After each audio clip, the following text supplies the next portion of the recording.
Hey everybody, it's Aquila from a Lefty Knitter podcast. This is going to be a cranking video, you guys. And look, I am not lying. I have been making a list of suggestions. Today, we're going to do 1x1 cables. 1x1, because I feel like I'm going to do it in short. It's going to be a shorter video, easier to digest, and then eventually we will do a 2x2 and show you 2x2. But if you have anything to add to this list, please let me know, and I will attempt it. I'll attempt it. Okay, so first I'm going to show you my samples I made first, and then we're going to do the demonstration on the machine. Okay, so a 1x1 cable. Normally in hand knitting, a 1x1 cable, not always, I shouldn't say that, but 1x1 cables can have purl stitches next to them to really make them pop and be more defined, okay? Or any cables in general. We are going to just do a 1x1, which is really not the, let me see if I can put light, okay. This is a 1x1 with all the needles being stockinette. Okay? So it really doesn't look like much. Okay? And I didn't change my tension for this. I'm going to link a video down below that was posted from the Crankin' from the Erlbacher website. The woman, I don't remember her name, I apologize, does a great demonstration of cables, and I feel like you should also watch that to get, maybe you learn better from her, maybe you learn better from me, who knows, but this is why we post these videos. So this one here is a mock cable. So essentially, when you do your whole sock, if I did this on a sock, I would take out the needles next to where I want my cables to be, and those would be when we do a mock rib on the machine, it's when you take the needles completely out of the machine and out of work. So essentially I'm only working with 64 or 62 stitches in my machine because this is my 64 cylinder. So this is 62 needles, 2 removed on 2 needles that are still in work, and that is the cable that is cabling them there. Okay. The last example we're going to do on the machine is essentially like a true cable, and that would be where we put our ribber on our machine, okay? So you can see there's purl stitches on the outside, so all the needles are in the machine at this point, okay? All the needles are in. We change to a ribber needle, so it's a ribber needle, cylinder needle, ribber needle, and we're doing a 1x1 cable with the ribber on the machine. And it's just a 1x1, so it's nothing real fancy, okay? Nothing real fancy. Again, I didn't change my tension when I did this, so the tension is still the same as when I did these. The yarn might not be exactly the same because, you know, yarns are all inherently a little bit different if you use different bases from different dyers, etc. So we're going to do all 3 of these examples on today's video. So let me set up the machine, put the yarn in the machine and the bonnet and all the things, and be ready to start, because this is not a video about how to put a bonnet on your machine. So I will see you guys in just a moment. Okay, everybody, I am set up with, this is yarn from Mace of Skeins that is on my machine. She's based out of Texas. I didn't mention, I only did maybe 2-3 rows in between cabling here. So we're going to do a little bit of, since you see what this looks like, we're maybe, well, I can compare 2x2 side by side, but let's do like 5 in between. Normally you don't cable that fast. So let's do more rows in between to see what that looks like. Down here I did do 5 rows in between before I cabled. So let's get this started. We have the yarn on the machine. We're ready to go. I'm going to try to do all my cabling here since this is the place my video camera is placed. It's just a little easier to see. I'm going to hope my hands don't always get in the way, and I apologize if they do. So let's start with the all cylinder needles 1x1 cable. And so we're just going to, I didn't need to crank around, obviously. So your spring comes out, and we have a spring holder on our machines. This is an Erlbacher Gearhart Speedster. I didn't mention what machine I have. Not everybody has a spring holder. If you do, it does make this a little bit easier. Okay, so you put your spring in your holder like that. And this is my center marks, but we'll just go a little off to the side here. You take them out. I don't do this too often, so I don't know the best way to park them, or if you should just, you know, figure that out as you go. Sorry, I brought a rag out because these are a little, I gotta clean my machine, obviously. I'm gonna bring this one that's on the left and put it in the slot to the right, making sure not to close the latch. So essentially, this needle here is gonna be going in front, okay? So you want to keep your cables consistent. You want to do the same thing every time, okay? So I don't want to push them closed. I want to leave them open. Now we can crank with the spring off, but I'm going to put it back on. Just, I don't know. It just makes me nervous. So we're going to do 5 rows in between, and then we're going to remember that it was these two to the right of the red, my red mark. So there we go. So 1, 2, 3, 4, and there's 5, and we'll bring it back around. We'll bring our spring back out. I'll try it without the spring on. We'll try it. I did the ribbing with when I had the ribber on without the spring. So again, this one's going to go in first. This one's going to go in front of it. That way the cable looks the same every time. Now, if you don't want your cable to look the same and you want them to be going different directions, that's obviously you want to do what you want your cable to look like. So let's do this again. 1, 2, 3, 4, and 5. So my spring is already out, so I can just do it again. And we'll do this about 3 or 4 times just to see what it looks like. We'll put it in. We'll move this one over. Making sure your latches stay open, making sure you don't smush them all the way down. If you smush them all the way down, it gets a little tight and weird. So we're just not going to do that. You're going to leave them up a little bit. They're still in working position. If you pull them too far up, they won't be. But as long as they're down far enough, like this close, you're totally going to be fine. 1, 2, 3, 4, and 5. Oh, that's my spring making noises. Okay, so let's do it one more time, and we'll move on to the next, okay? So we've done it 4 times. I think that's enough for a demonstration. So that one around, this one to the front, and we will put the spring back on for this, just because it was making noise, and making sure our latches are opened. So 1, 2, 3, 4, and 5. So we would do it again. We would keep doing that. The inside doesn't look much different. It's just, it looks a little strange, but I could show you that on the example, but I mean, you don't really need to know what the inside looks like, right? I mean, we're focusing on the outside. All right, sorry, rambling.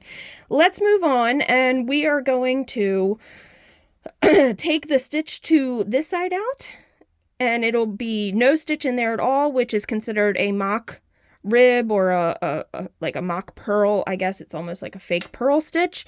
But what you have to do, essentially, is pull the spring to get the butt of the needle out, okay? And you have to transfer it, though, to another stitch. So we're going to just transfer it to here, okay? And then this was the 2, and we're going to take this one out. I really should have brought like a baby wipe or something down. My hands are getting grease all over them. Okay, sorry. That's why I have a rag here. Try to manipulate, get that off. All right, let's do a few rounds to establish what this pattern is going to look like. 1, 2, 3, 4, 5.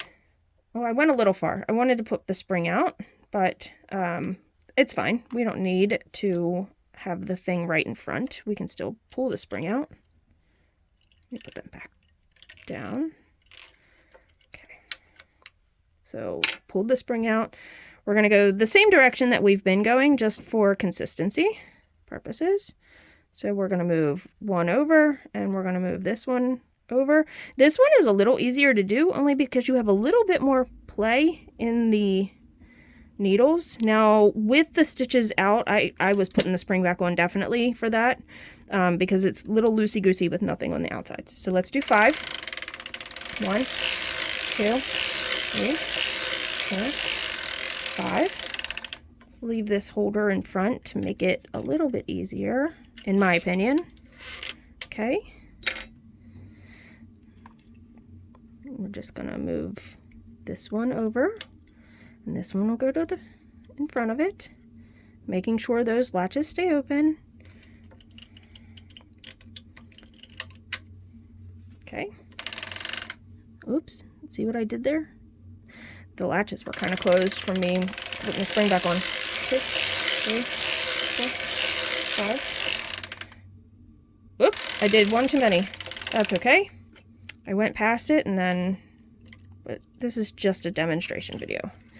Now that might bother you in a sock because then your row count could be off, but again, we're just doing a demo. I don't think it's that big of a deal. All right. 1, 2, 3, 4. That's 5 to the front. All right. Now I'm going to put my ribber on in just a minute. And I realized when I made that example, my ribber is off just a little bit, but it's not off enough that it's not ribbing. So my timing's off just a little bit, which I do have to fix. That could be a video I do here. I'm not sure. I am not terrified of the ribber. I just feel like there's so many people out there with more knowledge because I don't use my ribber as much as other people do. So let's do some rows here to do this last cable. Then we'll put the cylinder needles back in. We wouldn't have to, but I'm going to show you how I did that one, the first example. 2, 3, 4, 5. All right, now we're going to put the cylinder needles back in. Oh, I already have the 2 over here. I apologize. All right, so you just pull the needles out a little. You put your cylinder needle in. Now you could just crank around and it will catch it and it'll knit the stitch, or you can pick up to close up a hole, but we're essentially not needing to close up a hole. That hole is there purposefully for what we were doing. So I'm just going to knit around to establish the pattern back again with all cylinder needles in and making sure those latches were open because it would have never knit. All right, so there we go. Okay, so the ribber. My timing, like I said, is a little bit off. So what that means is I have marked my cylinder here with these purple marker. I need to recolor it, but that should be right at the front fin. It should be knitting, it should be lining up right in there. So I need to adjust this a little bit because it's a little bit off. They're not complete. I have a 64 ribber and a 64 cylinder, so they should completely line up and be right on top of one another. So let's drop this in. I want my fin to be over here because the pin is right where this is marked pretty much. Okay, so the fin has to hit the pin, and that's what stops this from turning. So when you drop this down in, sorry, I guess you're getting a little bit of a ribber lesson. Okay, so I've dropped it in, and when I push that over, it's lining. Yeah, I couldn't remember if it was on this side or that side. Mine lines up with this, the stitch right after my half cylinder mark, my quarter cylinder mark, I should say. So when we crank around, this is not going to move because that fin is hitting the pin that's inside. Okay, so you can see how it's not progressing forward. All right, so I just wanted to show you that. Now we need to stop here. Well, we could have stopped further back. It probably would have been easier, but that's okay. It's going to be perfectly fine. We're going to switch out 2 of our needles to ribber needles. So to do that, we're going to do the same 2 needles. So the first 2 that were after my red mark. So yeah, it's off just a little bit. Okay, it's fine. It'll be fine. We need to take this one out because that's the one we're switching. I could just pull this forward to get it out. I like to pull the... Okay, now that it's above it, I am going to transfer it. I'm going to put my cylinder needle in, or my ribber needle, I apologize, ribber needle in, okay? it's off just a tiny bit. I need to adjust that just the tiniest bit, okay? But for this purpose, it worked. It's not off enough that it doesn't knit. So we need to take this one out, get the butt out from under the spring. Take a cylinder or a ribber needle, take the cylinder needle out, and it should be 2 in between for my machine, okay? Because I have a ratio, 1-to-1 ratio. So we're just going to crank around a little bit with just the rib and not mess with these yet, okay? So let's do that. I mean, my timing's not bad. Like I said, it's working. It's off. It's just off the tiniest bit. Like the cylinder, the ribber plate needs to go this direction, just the teeniest, tiniest little bit to make it line up like perfect. All right, so we're gonna stop here. So this is in front. We can then pull our spring out. Now I cranked that whole example, my whole sample for this demo with the spring here. We're gonna just do that again. So we're gonna switch these just like we did previously. It's the same thing. Essentially, you just can't see inside your cylinder. You can't see the inside of the work. Push them down, not closing the latch, okay? And then we're gonna do 5 rows. 1,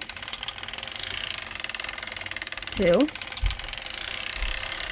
3, 4. It dropped. Did you see that?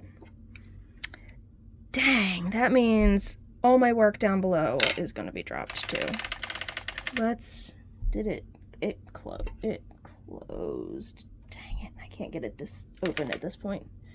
I'm going to crank it a little bit forward, put it inside of the latch here, and we're just gonna keep going. We're gonna keep going like it didn't happen. There's not much I can do right now, okay? Dang. Let's establish some ribbing, and we'll do it again. So, like I said, I've had my machine for quite some time, and I still make mistakes, so don't get discouraged. I wonder if it was because I didn't put my spring on. I don't know. Could be my timing was off. Maybe this latch sticks. It could be a multitude of things. So let's go again. 1, 2. I don't know what made it drop. 3, 4. Maybe I went too fast. I always tell people when you're doing ribbing, you don't want to be cranking like as fast as you possibly can. All right, let's move that over. 1, and this one in front of it. Put it down. Okay. It's so close to that. Yeah, it's because my tabber plate is off just a little bit. My ribber plate. 2, 3, 4. It's hard to watch all those needles too, make sure they're open, right? Like, you want to watchdog them, eagle eye them, you know, and you can't do that every time, every round. It's impossible. So I don't know what happened with that. I honestly don't know. So let's do one more. 2, 3, 4, 5. Okay, we're going to switch back out to cylinder needles and take this off so you can see it. All right. Oh, my spring was already out. I didn't have to like lean it forward, but it's habit. Okay, my latches are open. I'm going to take this stitch off the ribber needle and transfer it to the cylinder needle. And the same with this one. I'll just crank around. Wrong bucket. Sorry. I'm just crank around a row and then take my ribber off. Okay. Well, it didn't go down into our... It did not go down into our... I wonder if I can grab that with, you know, it's probably easier just not to worry about it. And crank this off. We're going to crank it off.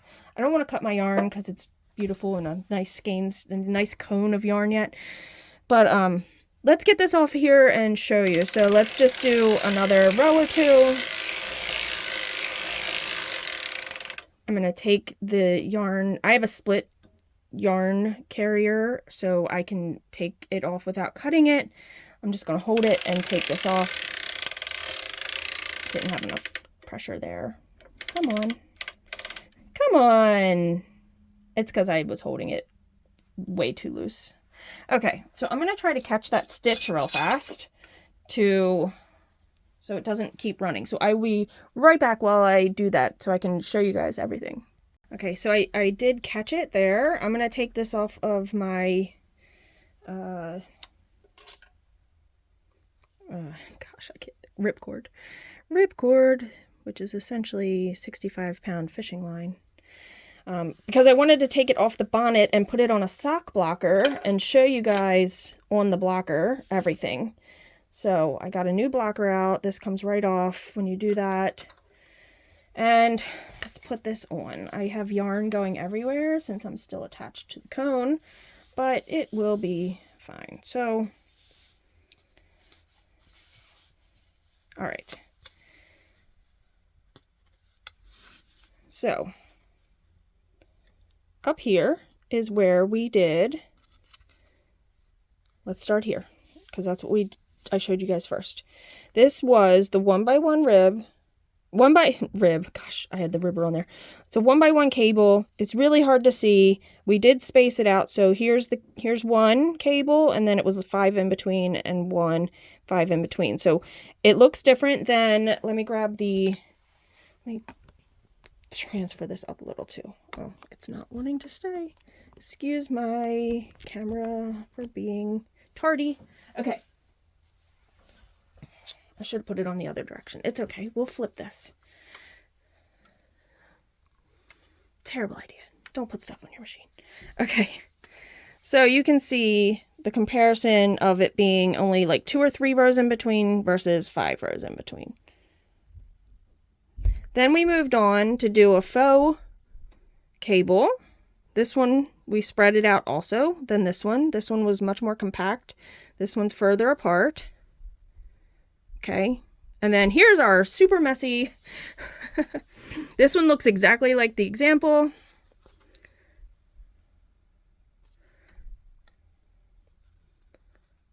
And there's our cable with the ribber, and here's where we drop that terrible stitch there. But it looks exactly like the example here in the blue. Pretty much. Spread it out. There it is. You can see it there. All right, so that is cables, a 1x1 cable on your machine, 3 different ways. Like I said, we went through all the examples, okay? So this is going to look terrible for a screenshot, but what does it matter? Like, you're going to see people make mistakes. So the faux rib, or the 1x1 rib, I keep saying that, I am so sorry. 1x1 cables with all cylinder needles, 1x1 by removing to have a faux cable, not a faux cable, but a faux rib purl with the cable, and then with the ribber. All right, there you go. I'll be back and I will do a 2x2. I learned a lot from the video I'm going to post down below from Erlbacher's YouTube channel about doing it 2x2. The biggest thing is you have to possibly loosen your tension on your machine because you will never be able to transfer 2x2. It gets real tight if your tension is too tight. So what a mess. There we go. That's what we're going to show. Maybe it doesn't matter. It doesn't matter. All right, guys, until the next video, happy cranking. Leave me suggestions, comments, questions. I've been thinking about doing a YouTube live like once a week and me just cranking and talking and trying to answer questions on the live. So let me know if that's something you might enjoy, and maybe if I can find the time with family and other things, we'll do that. So, all right, until the next video, guys, I'll talk to you then. Bye!